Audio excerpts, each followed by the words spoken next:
चला तर मग आनंदी स्पेशल माझ्या यूट्यूब चॅनलमध्ये सगळ्यांचं स्वागत आहे. तर आज आपण विशेष रेसिपी बघणार आहोत, ती म्हणजे हिरवी मटार वाटाण्याच्या शेंगा आणि याला म्हणतात वाटाण्याची आमटी. तर बघा, त्यासाठी मी एक कढई घेतली. कढईमध्ये हिरवे मटार म्हणजे वाटाणे ते तेलामध्ये छानपैकी थोडेसे फ्राय करून घेतले आणि त्यामध्ये थोडंसं मीठ देखील टाकलं. त्यामुळे ते छान सॉफ्ट होतात. आणि थोडी काळजी घ्या, कारण आपण जेव्हा गरम करतो कढईमध्ये तेव्हा ते उडण्याची शक्यता असते. तर तुम्ही बघू शकता छानपैकी ते भाजल्या गेलेले आहेत थोडं तेलामध्ये. त्यानंतर लगेच त्या कढईमध्ये मी 5 ते 6 हिरव्या मिरच्यासुद्धा त्यामध्ये टाकल्या. त्या पण तेलामध्ये छानपैकी परतून घेतल्या.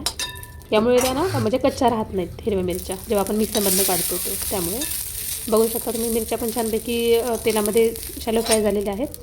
त्यानंतर लगेच मी वाटाणा, हिरवी मिरची, लसूण आणि कोथिंबीर याचं मिश्रण मिक्सरमधनं काढून घेतलं आहे. तर शेंगदाणे यासाठी टाकायचे आपल्याला. शेंगदाणे तुम्ही स्किपसुद्धा करू शकता, पण ती आमटी फार पतली होते, त्यामुळे आपण शेंगदाणे तर दाटसरपणा येण्यासाठी शेंगदाणे टाकतो आहे. आणि त्यामध्ये थोडीशी कोथिंबीर आणि मीठ मिक्सरला फिरवताना ते देखील मी यामध्ये टाकलेलं आहे. त्यानंतर हे सगळं वाटण आपण मिक्सरमधनं फिरवून घ्यायचं आहे.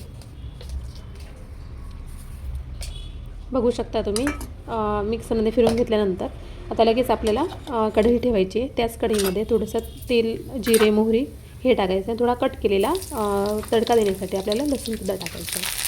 त्यामध्ये थोडीशी कढीपत्ता, थोडासा टोमॅटो, कट केलेला टोमॅटो टाकायचा.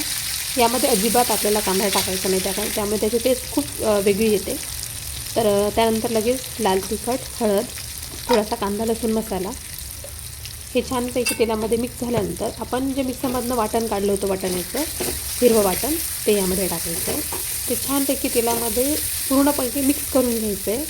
आणि त्याच आपल्या मिक्सरच्या भांड्यामध्ये उरलेलं वाटण असतं, त्यामध्ये थोडंसं पाणी टाकून ते फिरवून घ्यायचं आणि तेच यामध्ये आपल्याला टाकायचं आहे.